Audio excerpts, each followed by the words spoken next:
Okay. Welcome everybody, and we're really grateful to have you here once again. Today we'll be looking at better branded Quarto documents with Emil. So I'm going to briefly introduce us. We are a community of R user group here in Abuja, Nigeria. We have the Abuja R user group and the R Ladies Abuja. I'm Bilikisu Olatunji, and I'm the founder of the two organizations, and I'm being supported by so many wonderful co-organizers here in the community. We're pushing hard, we're doing our best to advocate for the use of R, and we're doing our best, and we believe that that is still what we'll focus on as our goal. So without so much on that, I'll go ahead to introduce our speaker. So we have Emil, I can't pronounce the second one, so you forgive me for that. So Emil is a software engineer at Posit and part of the tidymodels team's effort to improve our modeling capabilities. So he maintains several packages within the realms of modeling, text analysis, and color palettes. He tries to make slide crafting as a well-respecting verb. He co-authored the book, Supervised Machine Learning for Text Analysis in R with Julia Silge. I'm really honored to have you on our program today, and we're really grateful to have you here. I've read some of your books. I've learned a lot from you playing around with tidymodels, and as well as Julia. And we're really grateful and honored to have you here. Thank you so much. So I would allow you to better pronounce your name and also introduce yourself better. Thank you very much. Thank you. That's a very nice. Oh, I need to get permission to share. But thank you so much for the introduction. That was lovely. Okay. I need to be done here. All right. So I will, as already been said, I'll be talking about better branded Quarto documents. I'm posting the links to the slides in the chat. And if you have any questions along the way, please feel free to post them in the chat right away. Like, you don't need to wait till the end. Since we're already in it, I don't mind being interrupted, so we tend to do it as we go. So my plan is to do a little talking about the big pictures, all of it, and then end with a little live demo where I try to put these advice into effect to show how working with branding doesn't take that long. Like, it's a fairly short, well, once you know what you want to do, it isn't that scary to work with. So I'll just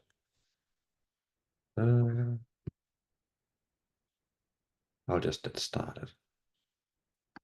Yeah. All right. So first I want to talk about who you are in the audience. So hopefully you are someone that uses Quarto, or someone that at least know what Quarto is. And you know how to create documents of different types. And then if you don't, then you might just be familiar with Markdown, but that's fine, because as I will talk a little bit about later, Quarto and Markdown are very similar in what they offer. But what you probably have in common is that we haven't ventured beyond content creating into the realm of styling, so changing how things look in your documents. So backing up, what is Quarto?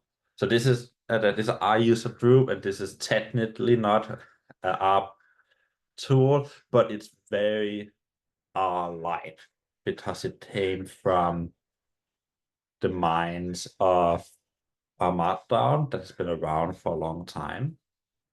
And Quarto is the next extension to that. So Quarto is an open source scientific and technical publishing system built on Pandas.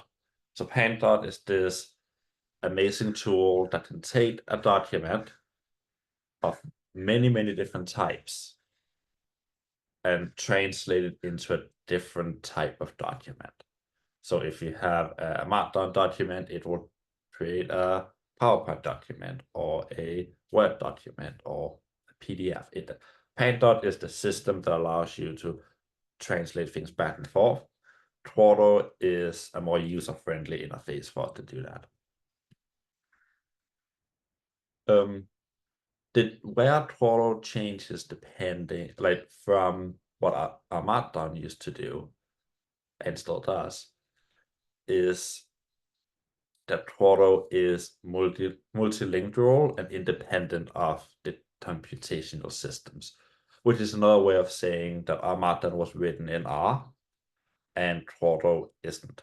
So you can use Quarto without having R Python installed on your system because it doesn't need those systems. So if you're in a Python group, you don't need R installed to run Quarto, or you don't even need anything else installed. If you don't have any computations happening and you're just making content, then you don't need anything installed other than Quarto. And Quarto is a standalone app you can install where our Markdown was a R package. And this lets us bring our Markdown to everybody, in not just our users.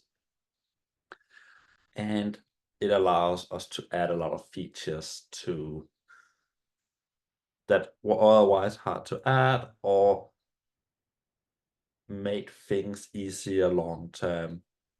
One of the things that the developers realized in making our Markdown and all the extension packages like package down, put down, block down, all the down packages, was that you learn a little bit along the way, and sometimes the way it worked was different between packages. So there's a little bit of inconsistency of how everything happened for various different reasons. All that inconsistency has been removed now in Quarto because it was rewritten with everything we learned over a decade. So this means that Quarto just works with everything. So here we have an example of using an IPython notebook and a Jupyter notebook that just, we take the Jupyter notebook and we can then turn it into a Quarto document.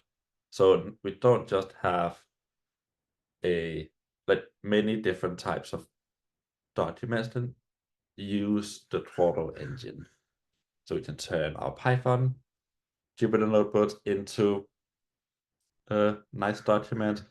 We can do just our Markdown documents how we saw before. It changes a little bit about some of the syntax, but it's more or less the same because Quarto uses the knitr package underneath the hood to do the whole code execution, all of it. There's been some work making sure that basically any Markdown file can be rendered as a Quarto document as well. But we can also change how everything works. So we can also have a Julia backend. Here we have a Julia, a Quarto document. And there's also support for like the observable JS, which is this plotting library. It's an execution model of like how to do some things in JavaScript. And it's very well suited for a lot of the same type of tasks we use R for in the document creation world. But all in all, some of this will feel like this should feel very familiar to you if you're familiar with our Markdown. So you can just, so the jump isn't that big, but it allows us to expand out. So we learned how to use our Quarto, and we can create the document. And now, like you might imagine that we're doing a weekly report at work. And the higher ups would like you to use the corporate design. And that is a task, that is something that will happen most likely to you when you work with, like within an organization. It's nice to have everything looking nice together without the adhesive brand. And also it's a time saver long term, because if you always use the corporate design in your documents, then you don't spend the time every time you write a new document trying to figure out what design you want to use. You just click the button, apply it, and you're ready. And what I would like to, my main point to be, is I don't want you to think that styling is that daunting, because it doesn't really have to be. There is an endless world of possibilities. There's a lot of things you could do, but it really follows the 80-20 rule, where like with 20% of the effort, we can create 80% of like results. There's a lot, and we'll see that how just changing a few options drastically changes the design. And I have the opposite problem, that I spend a lot of time styling my documents, and that's partly because I can, and I have the time, and I'm trying to show people the options. So the three things I would like for you to think about in the first round of styling is that by changing the colors, the fonts, and the sizes of the elements attached in your document, we can create what feels like a vastly different document. And it doesn't take that much to change this. This is how we will see it. So the way we made these changes in Quarto is we kind of write something we call a theme, but the way that the theme will change how this document is styled, but it will depend on the format, which isn't necessarily super great. So depending on if you have a LaTeX document or a HTML page or PowerPoint or something else, you need to write a different type of theme, because it might be a CSS object or a LaTeX file or some a reference document for the PowerPoint. Sadly, there isn't one option for everything, but there is in a little bit. So we have coming up, there is this idea of unified branding in Quarto. So this isn't final or anything, and it's like in the works, but there is this notion of trying to create this unified branding document that Quarto will understand and translate for everything. So it would be something like this, where like you specify some colors, and you specify some fonts, and there might be like a place where you specify some sizes, and then it knows how to translate it all around. It won't. It's still medium long term away. So like it wasn't in this last release, and it might not even be the next one. But it's something that the Quarto dev team is aware that people want, and there's a need for, but it's still being developed to find the best approach of how to make this happen. So for the rest of this talk, I'm going to assume that we kind of know what we want. And that is to say that we pretend like we have a corporate branding guidelines that will then apply. And we have some examples of that. So most beta corporations will have a branding, have some type of document or website that very clearly lays out how they want their brands to be. And it doesn't have to be bad, like it, as long as the corporation cares about how they're being reflected. It's nice to add this down early because then you have more unified approach. So here Home Depot is a chain hardware store in the States. Have a branding guideline, and this is a more in-person experience. So they have a very specific orange, and then some shades of gray and white and black, and that is only using those colors. And likewise, they also have a select number of fonts they would like to use. There's also I want to say this is Dell. Yeah, Dell also have their color palette. They taught about how to use it, and they might even like write some more tests more explicitly telling you what to do. And that can be a lot. That's just a lot of like these documents be quite large. I want to say that the Posit guidelines is 50 pages, and not all of it would be what we need here, but a lot of it is also how to use our logos, what are our values, how to communicate what we do. If you do a lot of stock imagery in like your press releases and stuff, that typically will be many pages of how to use stock photos and what type of stock photos would you want to use, or what other medical software plays before. And they were always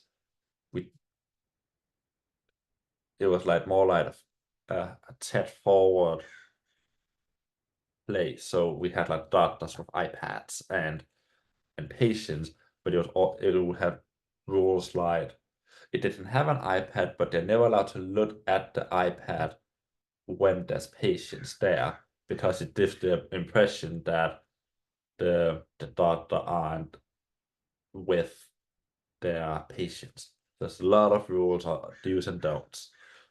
Says, but for here we just try to find the colors they asked for and the fonts they asked for.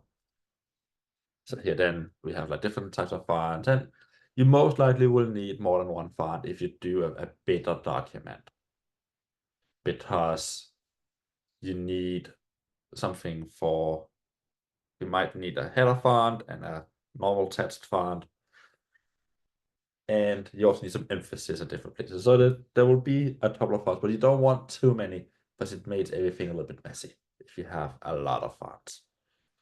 And my favorite part of any style guide is when they start talking about how you're allowed to and not allowed to change the logo.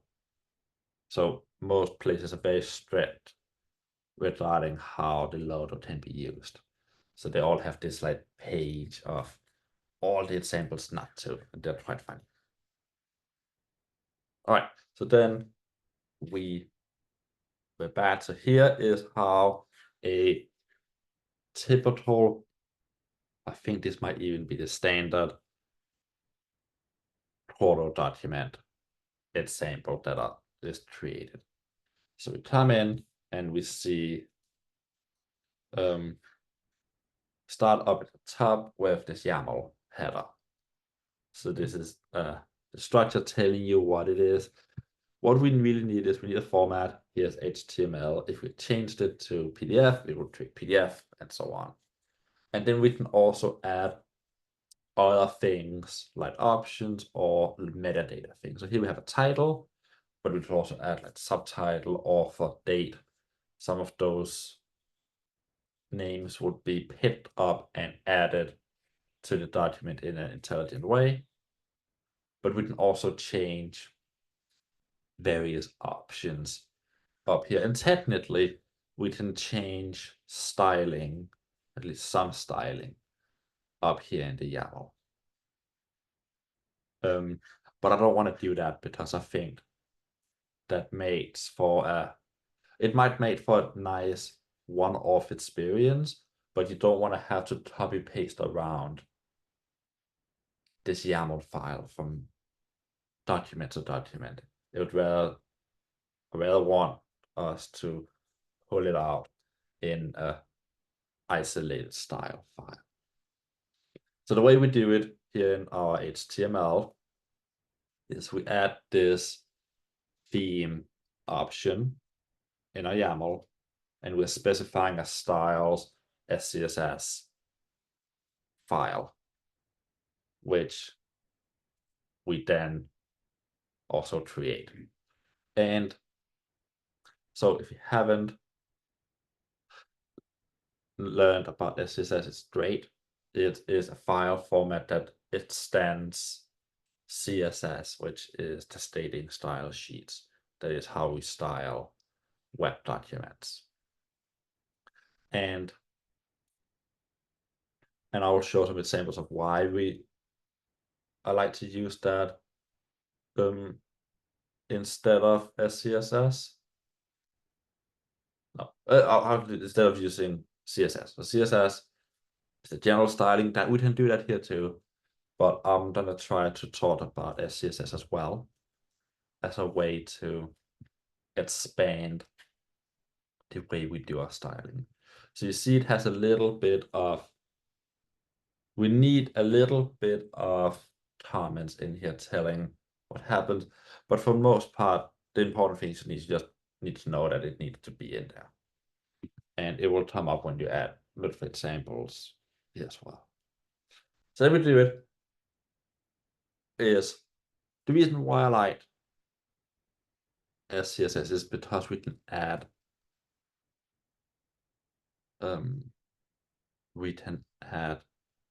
variables in our style guide.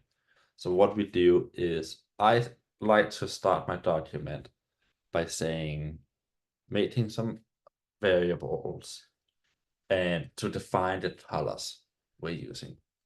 So first I'm saying this $sign and then the name of the variable. So I always start them with theme dash and then the name and just a human readable name. So here in this example, I'm doing I want a black and a white, and I'm also adding a teal and a blue. So I like to also specifically encode my black color and my white color, even though it doesn't really need, you don't need to add those, but it's a nice change. And if you noticed, I didn't pit the black as black. So I'm using for C4C, which is a slightly, it's not all the way black, but it's black enough and it softens the experience a little bit. And that's what I really like about this, where you could pit just the pure black and pure white, but it creates a very harsh difference, contrast for your eyes, and just softening it up a little bit doesn't hurt. We still want to make sure everything have a good enough contrast so you can see the difference, but softening it up a little bit like this is perfectly fine. So then what I do is I define all my variables and then I'm using them. So here I'm saying body background, I want to put this as white, and the body color is black. So what these variables are is this thing called SAS variables. So if we open up right here, for our HTML theming, there is this notion of SAS variables, which is variables that define how different things are styled. So here the body background is the page background, and the body color is the page text color. And as you can see, there's a lot of different ones. So by just changing these variables, we can change all the larger points. So it knows, like, it's a shorthand for everything we need. And if we go down at the bottom, we can actually click this last link. And here is, so there's actually a lot more we can change to. So there's a lot of different things. So if you wanna, so we can change the, if we have a progress variable somewhere, I don't quite know what that means, but we want to change the font size. So it defaults to use the font, but base size, but 25% smaller than that. We can change that ourselves. So actually, if you find all of these, we can actually find a lot of different variables, and a lot of these variables are either hard-coded or defined as other things along the line. So it's just a very interesting way. You don't need a document this big because Pilot Spotlight Polo helps us by just pulling out some of the ones we need, and it adds a couple of more. But that's how it works. So now we can specify a lot of styling without having to touch or direct styling, because these the SAS variables are defined. So we are specifying the background color, the text color, the color of the links, and the color of the toad. Color of the toad is this right here, is the inline toad. So it's different than the toad chunks, but because the toad chunks are syntax highlighted. So different elements will have different highlighting depending on what we do. But we can also change other things, and this could have been done with SAS variables, but I want to show how it was. Yes, we can also just add normal CSS styling. And so we do that by like we're saying here, we want to change all the H1, which is the top level header. And I'll change the color, but I want it to be blue, but I don't want to write in a new color of blue. So we have these functions that we can use in here. So I'm saying I want to take the blue theme color I use, but I want to darken it. And here you have to play around with it. I found 50% here. That's kind of nice. So now we have two different shades of blue in our output document by only defining one base color.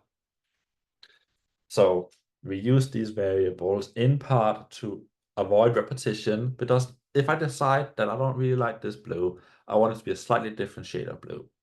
I changed it once at the top, and the change will propagate all the way down because we're using variables and these transformation of the variables. So that's very nice. The way we change fonts is a little more annoying because it's just not as pretty.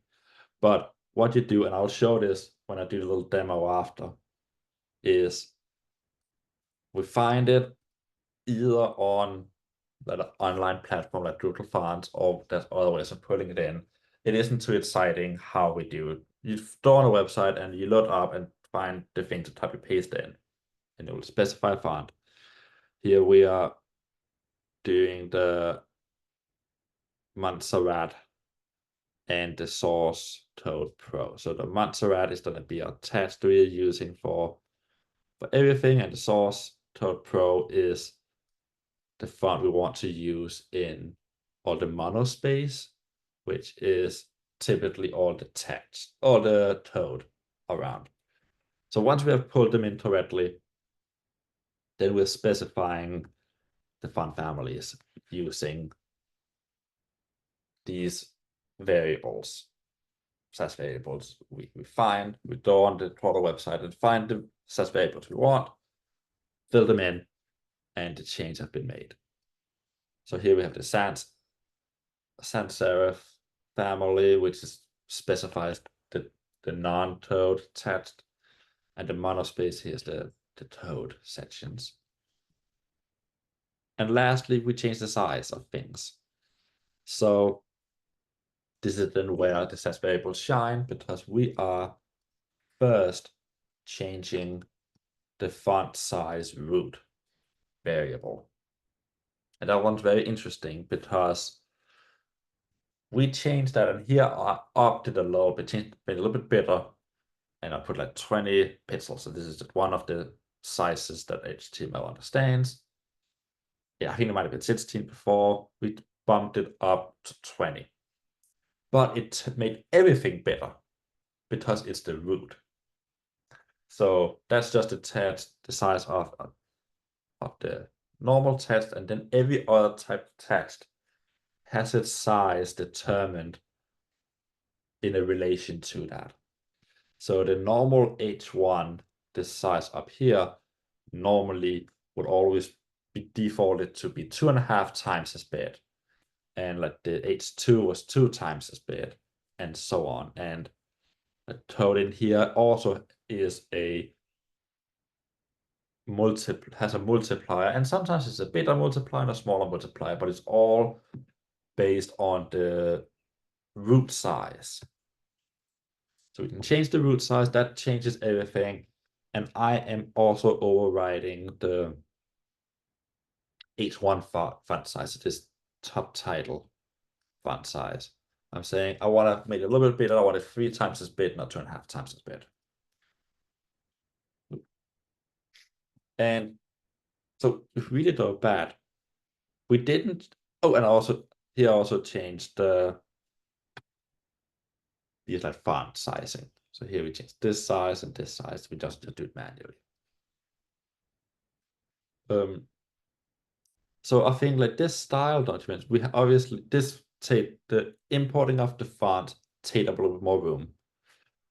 So we set up our theme, which has a couple of colors. This is very easy once you find, like once you know what colors it is, this takes like a minute to write. And else we changed 1, 2, 3, 4, 5, 6, 7, 8. We changed 8 variables here, and we added 3 more rules.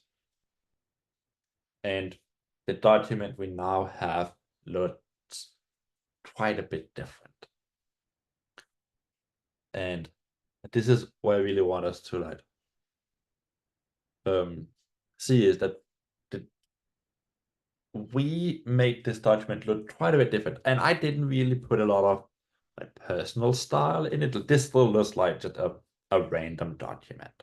It doesn't have an identity yet, but changing some of these values, and suddenly it will look like, oh, this looks like blah, blah, blah brand. Like this is a very easy thing to do. Once we know, like the hard thing is finding the colors we need and finding the fonts we need. And then we can play around with it. I have a question in the chat. So it's asking, can the same principles be applied to PDF report, just HTML ones? So yes, you can apply. So the idea behind changing color fonts and sizes works in any type of format, but to change the styling of a PDF report, well, you just do it differently. So we naturally learn. So we can go to quarto.org. So we can say, so let's say we say reference, and we have just a normal PDF. So the PDF must be using,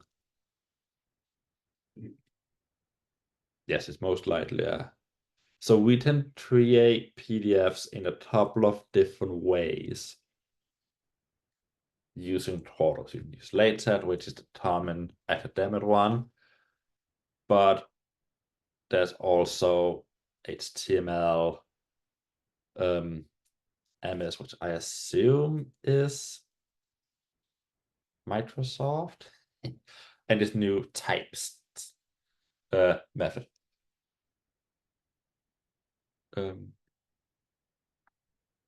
This new types one. So if it had been a PDF. So it's a PDF styles.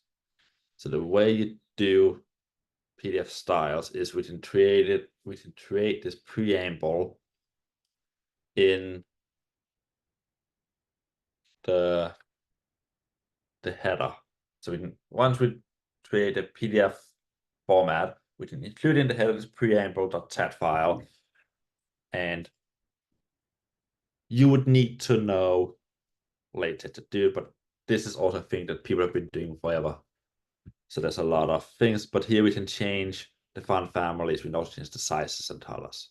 But here, link color. So you create a latent file. That's also the types. So let's see. Types. Scissors. I think that is it. Types is this new format that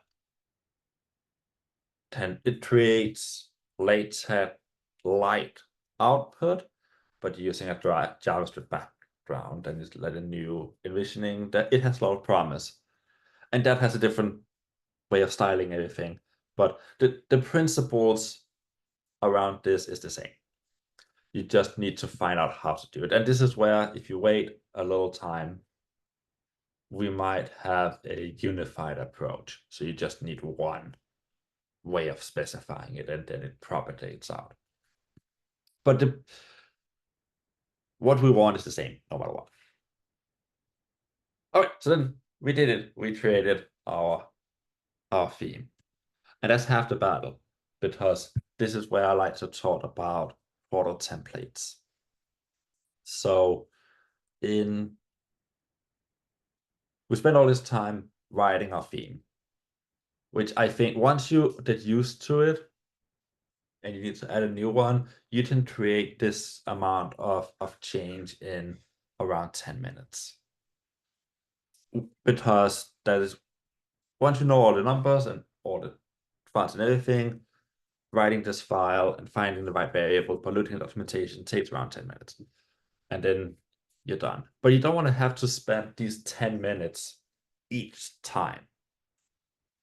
So to extend the advice from David Robinson about writing a function when you write the same code multiple times and writing a blog post when you take the same advice, I think that if you have to do the same styling 3 times, which we do here because we're thinking in the mindset of corporate slides or corporate styles, it's likely that you will use this all the time. Especially if it's an automated system, like a bunch of different ways, we should write a Quarto template. And Quarto templating is one of the easiest features to use in Quarto, because it's very simple. So we create a GitHub repository. It doesn't have to be, it can also just be a folder. So if your organization doesn't allow like GitHub to be used, it can also just be a folder. It doesn't have to need GitHub, it just needs what you want. We can rename the file, like the Quarto file template. So template.tmd. Then Quarto will know, oh, this is the file you want, and I will rename it when we use it later. And then we rename the file to template, and then it works. So then to use this template, we can say Quarto use template, and then we can specify like the GitHub repository where this repository is found, and that will, Quarto will find it, notice the template file, rename it, and like copy it down everything you need. Where it's helpful, it does some things by itself. So it knows not to copy any hidden files. So if you have a Git repository, like if it's a Git repository, it doesn't copy that down. So you can have some files in there that aren't copied. The Quarto use template can also point to a folder or a zip file. As long as it has the right structure internally, Quarto will know what to do. It will copy everything over. We can also add a .Throttle ignore file to ignore files that weren't otherwise ignored. So here, technically this folder had a bunch of different stuff in it, but in essence, the only thing we need to copy over is the throttle file and style file. So we took this styling we did before, we made a small modification to it, and now each new time we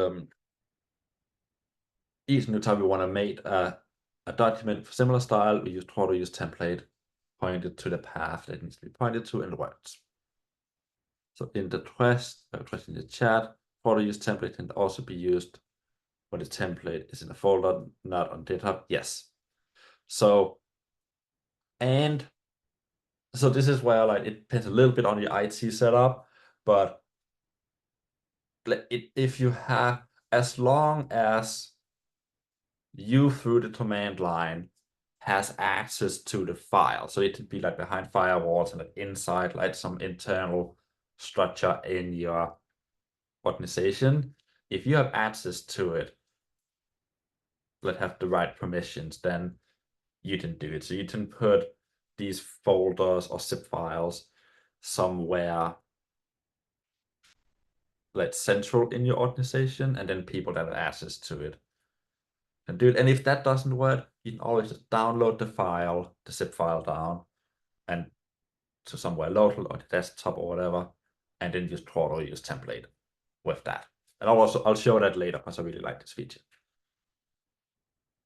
Oh, actually, I'm ready. So I actually have a personal template that I use. It changed a little bit since I wrote this slide. But so whenever I start a new set on slide that, I know there's a couple of things I always want. So I created this starter reveal.js template. So these slides are also written in Throttle using the reveal.js format, which is a HTML JavaScript based format that creates slides. So that is, I have this template. So this is what it includes, the right format. It presets up the styles document, because I never remember that I need to use the theme argument, and I never remember to add these. So I always end up finding them. I always set a default, like a different width and height. It's not that important, but it makes them a little wider where I have the room to write text. And then another thing I sometimes do is I need to use some JavaScript in my slides. So I just have that set up beforehand. So set it up beforehand. So now if I need to add some JavaScript, because Reveal.js allows you to do things with JavaScript in your slides, it's set up. And then I have a couple of options that are just for me, that I set echo equal to false, so it doesn't show code unless I need it. And I also don't like the code line number. So if you have a code chunk in your slides, which we haven't seen that much today, it will auto add code numbers to it. So say like line 1, line 2, line 3, line 4, and so on. I don't really care about those, so I just have it turned off by default. So another question, can a document use 2 or more throttle extensions? Yes. So let's talk throttle extensions. How do I do that? Easy. Do I have an example? Yeah. So this is my. So this is the document. This is the file that created these slides. So it has a lot of stuff in here, but if you go up here, there's this throttle, it's like extensions file. So if you use extension, you can use throttle use extension and then the name of the extension. And what it does, it will copy it into Loadly on your machine. So here I'm using a font awesome extension for some logos via icons. So it just copy it in to extensions file and also use two extensions myself. So the way extensions are happening and working in Quarto is when you use an extension, it is directly copied into your folder in the underscore extensions folder, and then Quarto knows what to do with it.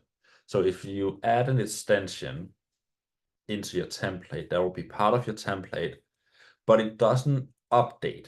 So if the original extension updates, fixes a part, adds new features, you don't get the benefit because you made a hard copy at that point in time. So that's how that works. But you can add as many a document can use as many extensions as you want, and the extensions can be part of your template if you want as well. There's no limit on that. So yes, you can use the Quarto, use template, Emil dash, Quarto dash, backslash, Quarto dash, reveal.js, dash template. Yeah, you can, the question is, can you add, include JS file? You can add whatever you want. So basically, this Quarto use template command is a very fancy copy paste. It will find the folder and then download it, accept the hidden files, and it will rename the Quarto file called template. And that's all it does. But it's like exactly what we need here. So this allows us to just have one style document. So in essence, we are copying that style document around because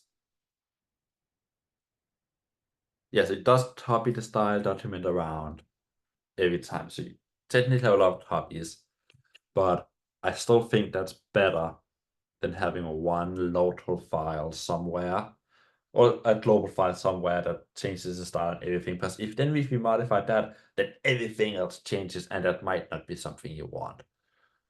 Generally, you would want your document to not change due to external reasons. So that's light. But yeah, you can put whatever you want in here. It's great. Doing some self-promotion. This is more like so if you write slides like I do. So here, one of the bad things I don't like about the reveal.js notion of slides is it works overall well, but what it doesn't do well is when I move my slides around like this, like resizing them, things that resize like inside of it, and if I do it real small, then suddenly the footer overlaps with the content in the middle, and like I didn't want that. Like that's not ideal. So the way it sizes the document is fine, but it's not the best. And we had this Markdown extension called Savingin, which did it differently. I really like that. So I hacked together a way to make the Quarto documents do the same. So here, if now we have this new Quarto document that's now is inside, and when I move it around and resizing it, everything stays in the right relations to everything else. So no matter how I size it, this text is always the right proportion behind this. The little menu button here at the left stays the same no matter how I size it. And here there's a minimum size, and now it just like disappears. But the size, relative sizing is always the same. So if you really care about having precise control over everything in your slides, this is the format you should use. Because you can do things that are really hard to do in native Vue.js. So this idea of having an image take up half the slide is nearly impossible to do because if you have it like this, then what should you do? Should the image be stretched to fit the top and bottom? Where the same format here, now it just adds the black or the gray color over and under, which is fine. So it's just, I really like this. It can do a lot of different things. It has all the same features as normal. It can do, as far as I can tell, everything that the normal Real.js format can do, but it allows you to do some of these other like more fine-tuned styling. All right. And that is what I have for slides today. I was hoping to be, so you can find me everywhere. I added this, I'll post it one more time in the chat. So here are the slides one more time in the chat. I was hoping to just do a quick demo and then just to show how all of this works. I'll just quickly go to that and then I'm done. So here I created, I'm not done. Well, here I created the Tava Studio project, just a random example one. So we start, we throw up, we say I want a total document, and we say sample.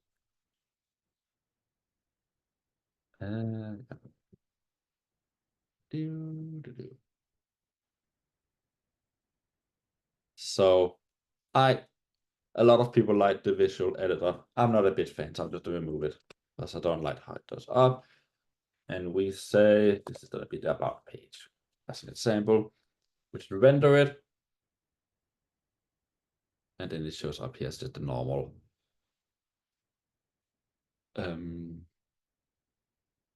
normal document. So this is what we try to do. Now we do it. Now we say, so let's do theme. And then we remember how we do it. We say,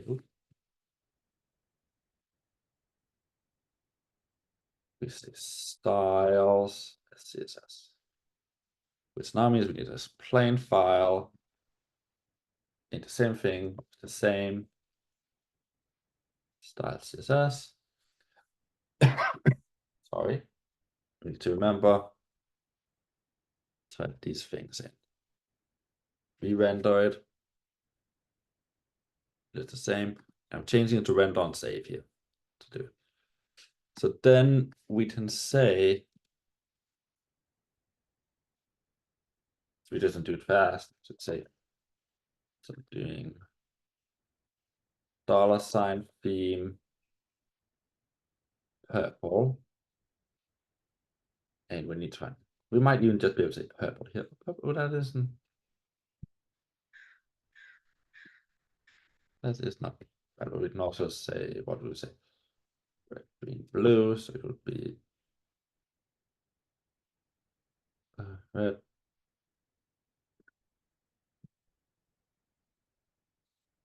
Blue. Let's see.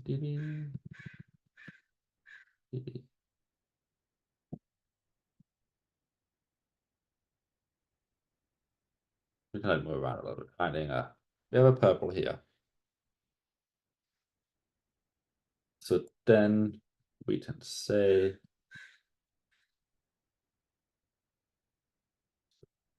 so let's try to find the H1 header. We go back here. So what I do is I say HTML SAS variables, and it. So notice how here it says dashboard theming. We don't want that. We also don't want reveal themes. We want HTML themes, but it has the right ones. So here we can say, does it have?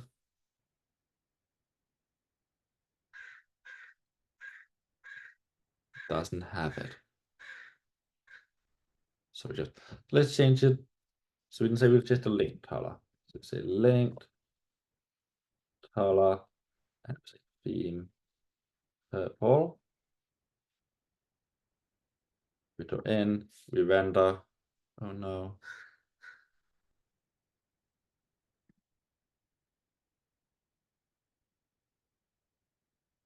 I saw a misspelled here. We render now the link color has a different link color here. And we change. So I want it from black here. So it's normally, so all F's are black. So here, if I say black, or theme black is just pure black, and we can say body color theme black. And we render, it looks the same. If we had done, here I'm changing it to gray, but I'm changing it to a little bit quite a light gray. So here it's too light, doesn't work anymore because like we can read it, but it feels a little much. So then we can do a line of threes.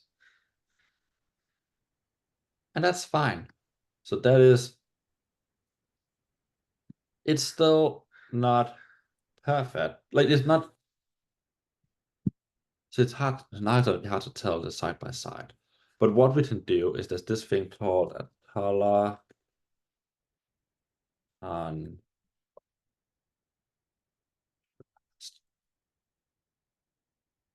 that's not no, I don't like I like this one on it. So whenever we do things like this, well, pit colors, we need to always think about the idea of color contrast. So basically, how easy is it to tell two colors apart when one is the text and one is the background? So here's an example of a background color is yellow. So now let's change it to, nope, that's all white and all black. So that has a really high color contrast of 21, and that's fine. I think if you scroll down, it doesn't say, but it's fine. So now we could imagine we can like change the lightness a little bit on the, just now we see that if we go too low and have the text not bright enough, it doesn't work. And we see over here on the right, it says, oh, they all fail. And if as we go up, we see something interesting. Because here we see that at around 4, we can start seeing the text. And what it says is technically the color contrast passes for large text. So you could have this text color as a bit header and it's still visible. But like this text down here is still kind of bad. So continue up and then slowly the other light colors, and like this appears to be. So this one says that to have the AAA normal size, you need like a 7 difference. So this is like as little of a difference we want between colors in our color contrast right here. So they're saying this color here, the pit, is like that's the lower end according to this threshold of color contrast. But it's interesting because we can do. Come on. So now we change it to different background color. Now we need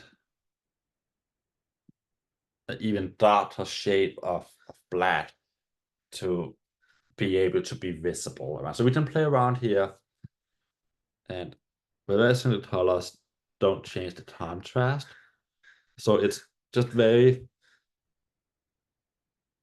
It's just very nice. So this is like whenever we do, so you always want to make sure that this body color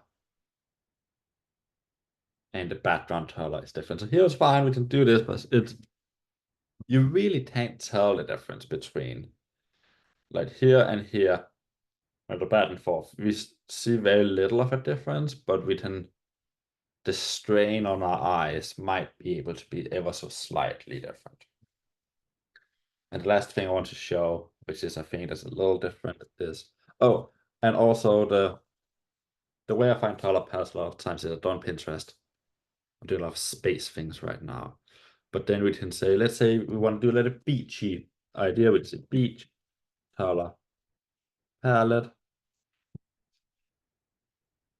And then I'm not the only one that does this, so you can be like, oh, this one's nice. And you pull out the colors and you're done. And then you pull it off and then like modify them a little bit, because you might like the palette like this, but you might need to add a lighter color and a darker color, because this white might work on the background of these different colors, but you want to make sure that the contrast is still big enough between everything. But as a way I find my color themes, we can also do so I find fonts on Doodle. That's find it easiest. So what we do is we go in and we say, so I might just be looking at trending right now. Yeah, I'm looking at trending. But you can do most popular and find wherever you want. But then we do a bunch of filters. So I'm doing English, but if you are doing a non-English, you want to make sure that the font actually works. So if you're doing a Korean, you need to find a Korean working font and so on. But otherwise, it's just black boxes. But let's just say we do all languages here. Then we might want to do like let's say we want to do a slab, we want a slab serif font. So we zoom in. So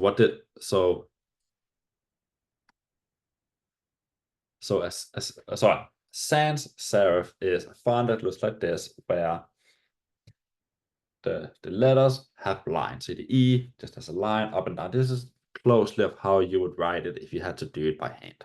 Ish. A serif is when it has these little embellishments on the end of some of these letters. So here the E, bunch of little embellishment that just makes it look nice if you like it, but it doesn't do anything like more like interesting. And slab serif is a harder version, so it just slapped. Oh, it's slapped in a way. Generally, a lot of people say that advice is to pick one type of, like, so you might want a sans. So sans, I think, just means not. So the serif has serifs, and the sans serif doesn't have a serif, just little embellishments. And a lot of people for pairings say that it's nice to have one style in the body of your text and then the other in your header. But we don't have to do that. Just let's say we find Poppins. I just picked a random one. So this is Poppins font, and we can see here, we can see all, and it has different weight. So here the weight is defined as a number between 100 and 600, 900. Well, at 900 is very bold, and 100 is like as thin as possible. And then they also have italicized version of it. So this is nice because it has different font weights, which is useful if you want to like change that in your slides or your document. And it also allows for italics. Some of these fonts don't. So if you try to put it in italics, nothing happens. So we found it, we liked it, we clicked that font. So then I'm doing it in an HTML document that I'm working on that's being put online, so I can do the embedded code. So I click that embedded code, and here it's pitting out. I'm downloading everything here. And it click right here. It says I'm on the web, and this is a style uphill. So take this in, and this is what I import in. Oops. Oh no. And then the font family here is the Poppins sans serif. So I say font family sans serif. And if we now, yeah, so now it changed. So now now we have a new font, and that's everything changed. But as if you're doing this or like that's what you do. Generally, it's the practice to only like select the ones you want. Just because right now this downloads all of 16, 18 different slide like fonts. You might not know, oh, I'm using the normal regular 400, but I also use a thin one, fit one, and I want bolds. But so you might just pick the ones you want. What you can do is there's another thing you can say, but pairings happens. So if you're not that good with finding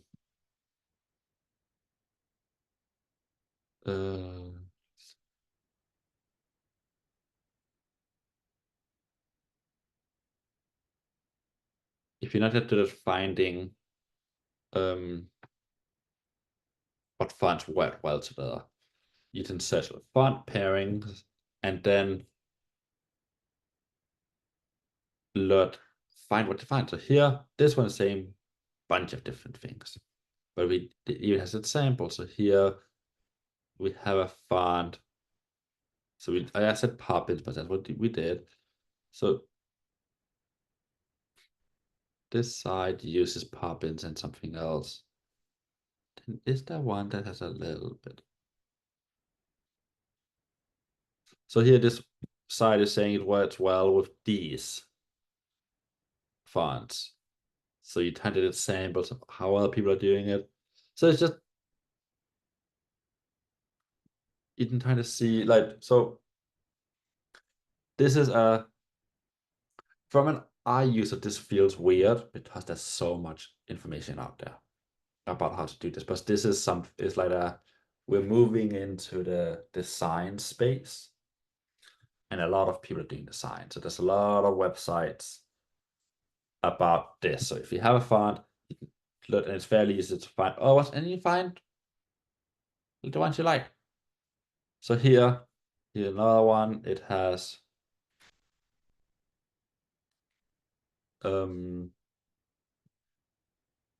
yeah, it just shows examples. Like it's a bunch of different things. And we're only dabbing in free fonts. There are also like proprietary fonts. You pay for that font. So there's a lot of more work to be done. But this is exciting nevertheless. There's a lot of things that happens in this space. All right, last one more question. So let's printed version of the HTML report. So let's see what happens. So here we have this one. I can open it up in my browser.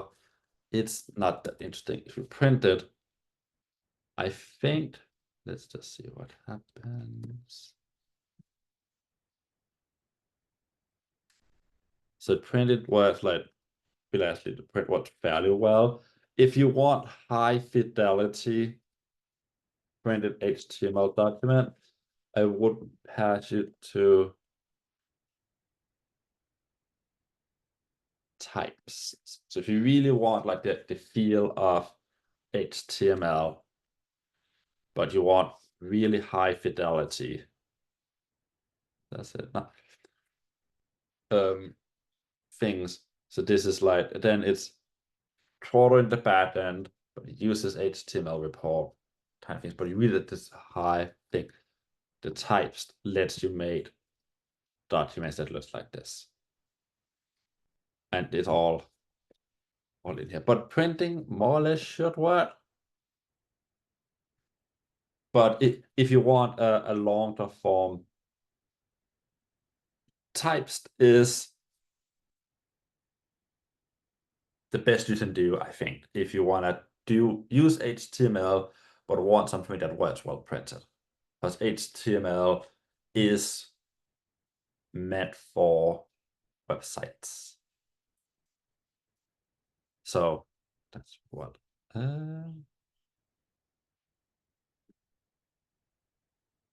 Yes, so another question, can you do Quarto to dot add? So install Microsoft Word. So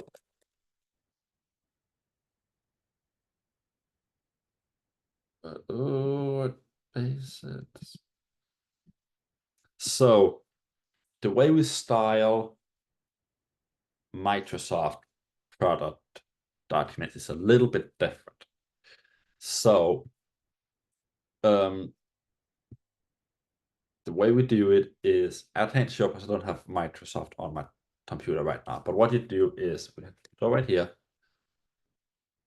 and Microsoft documents are styled using this idea of a reference document. So if you want to style a document, you put in here reference document, and then out the path to a reference document. And what that does is, so the way you do it, you can run this code right here, and that will create a reference document. When you open it up, it will be styled in one way or another. And then once it's opened, you can go into it and modify the style. So here, modify style, we can change the colors, we can change all the paragraph types to be this, all these header things to have this, which is the font, all of that. And then you have that document as the reference document. And then when you render your future documents, with your other documents, it will copy the style of the reference document. So this is part of the problem where like every format is different. Later we might not need to do this, but right now that's how to do it. And in a way, it's very like this was very user-friendly because you're working in a Microsoft document as you normally would. You just need to change the style. The PowerPoint slides works the same way. So the PowerPoint template. It also does the PowerPoint, but you can also do like PowerPoint output instead of the slide outputs I do. It also works with a reference document idea. The reference document is a little bit different because it allows only certain types of documents to be styled. Like it can only do the title slides, title content, section headers, comparison, caption with blotted blank. So it only has like 7 different types of slides, but it's what we have for now. All right. Any other questions while I'm in here in the documentation?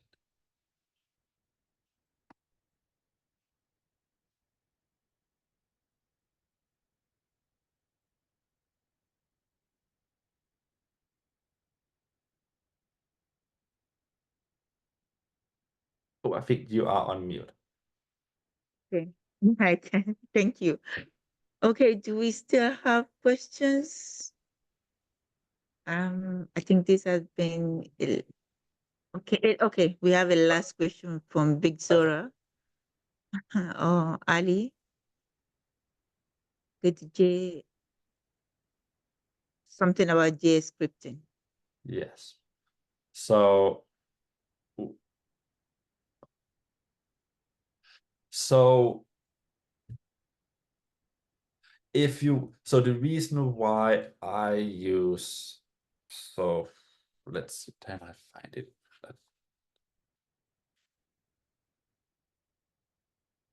So I don't necessarily use JavaScript in my template. Like, so what I have in my template is the file. I set up the file structures to work such that if I need to use JavaScript in my slides, I already set it up as things like after document. Like it's puts it in the right place so it's loaded correctly. The reason why I do that is because Reveal.js is like built on JavaScript. So I can, with a little bit of effort, make things happen in my slides. But basically, I can make it so when I press next slide, instead of advancing to the next slide, it runs whatever JavaScript I want. And I can do that to add like different effects. I can start it instead of having a slide with a animation on it that just starts whenever, or I need to click on it to start. I can write some JavaScript in and add a little trigger. So when I advances the slide, the JavaScript will do it for me. So this is just like very fancy, like extra stuff you don't need. But I have it because I forget each time I write a new slide that I need to put the JavaScript functions in the include after body. So that's why I have it, because I don't remember the names of all these arguments, and because the IDE I use haven't yet perfected the autocomplete of the options. So one day, I'm sure we will have a world where you're in your YAML header in the document and you press tab and it shows you all the options. We're just not there yet. So that I have it to help me long term, but it isn't needed. And I didn't use it for this talk. Like it wasn't needed for anything I did today. Okay then. Okay. So basically, simplicity gets you so far in your branding of the Quarto documents. So thank you, Ali. Thank you. Okay, so do we have any other questions before we round up today?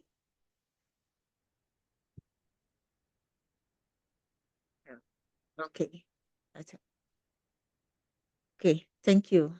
Okay, so basically the goal of this session is just to get us to understand the basics or the path to branding your Quarto document.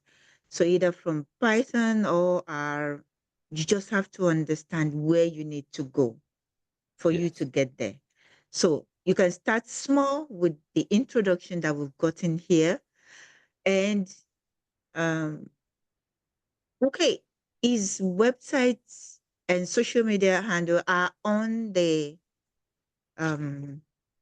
slide. Okay, I'll copy that again.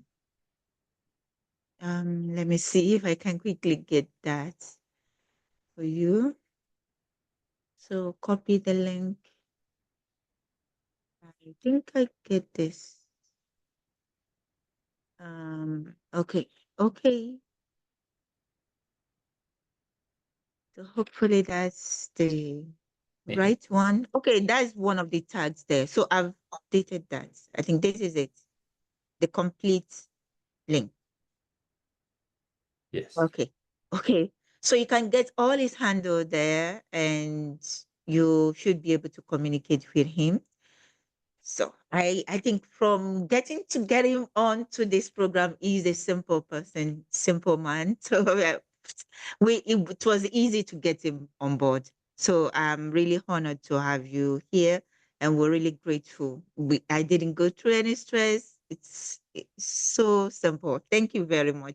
And Yeah, I'm looking forward to collaborating with you again in the future. I've learned of a lot, course. and we can bring you up, especially for the tidy models. So I love your book, your new book, Fit.engine. So Thank and I'm you. following up on it. So I believe we can do more in future. Oh, for sure. Okay, somebody, Yeah. yeah. So I'm really grateful and we're honored to have you here. I've learned a lot from the step-by-step guidance here, and I believe everybody will do the same. For those who have missed the session, we're going to have the video recordings on our YouTube channel. I've shared that on the chat. So we'll also share it on our social media handle, that's the LinkedIn especially, and you'll get to see the recordings there. So you can get to look at the resources that is shared with us. Then you can start your journey into branding.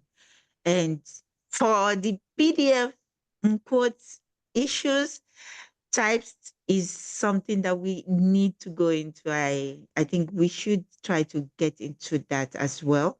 So to everybody that has joined us today and those who have already left, we're saying a big thank you from us here in Abuja, our user group and the Our Ladies Abuja. We're saying thank you so much. And Emil, we're grateful once again. Thank you very much. So I it's think a bye. it So was it's it was going an to be a honor bye-bye. to be here. Okay. Oh, awesome. Thank you. Thank Thank you. you. Bye. So Thank you my so much. greetings. Thank you. Thank you so much, everybody. Bye. Thank you. So my greetings to Julia. Bye.